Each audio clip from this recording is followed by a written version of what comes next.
કે જે મેં મરચી વાવી ને મરચીમાં આપણે ઓલો કાળા કલરનો જે જીવડો આવે ને એ જીવડો મરચીને કાપી નાખે છે.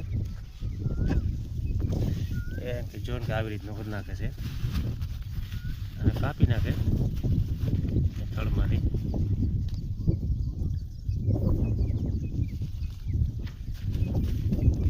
બધા ખેડૂત મિત્રો મરચી વાવતા નોંધ લેજો.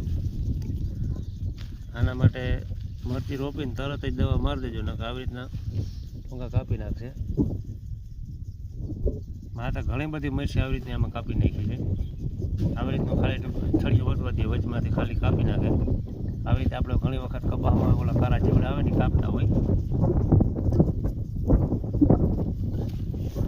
એના માટે આપણે દવા છાંટવાની છે. તો આપણે દવા છાંટવાનું હાલે છે. જો આમ તમે મરચીને જોઈ શકો, આગળ અમારે દવા છાંટવાનું હાલે છે. અને આની જે દવા છે એ આવી રીતના આપણે ઘણા છોડવા કાપી નાખ્યા. આ છોડવાને પણ કાપી નાખ્યો અહીંથી. જો અહીંથી એટલેથી અહીં ટોસો મારી જાય છે જીવડા. અહીંયા ટોસો મારે છે એટલામાં મરચીનો છોડવા આવી રીતના ફૂંકાઈ જાય છે. એટલે મિત્રો આને છે ને તમારી પાસે જો પ્રોફેનો ફોસ કેવી કોઈ ગંધકવાળી દવા હોય તો એ છાંટી દેજો, અને ના હોય તો ક્લોરોફાયરેફોસ અને સાયપરમેથિન એ બે છાંટવાની છે. જો મારે ઘણા છોડવા લઈ લીધા આની. જો અહીંથી આવ્યો ને આ તાજો કાપેલો છે.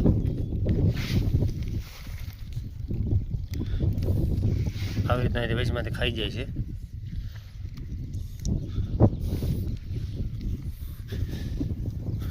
જો હરિયા લાગે છોડવા આપણે એવા કરી નાખ્યા છે. હાલ જીવડાવી જો હરિયા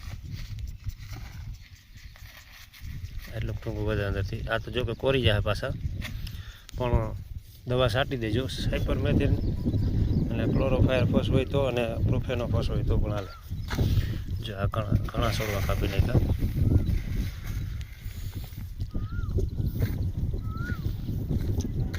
જે કાંઈ કાપી નાખ્યું છે, કાંઈ કાપી નાખ્યો છે. બાકી મરચી આપણે બધી કમ્પ્લીટ થઈ ગઈ છે. લગભગ 15 વીઘાની મરચી આપણે છે.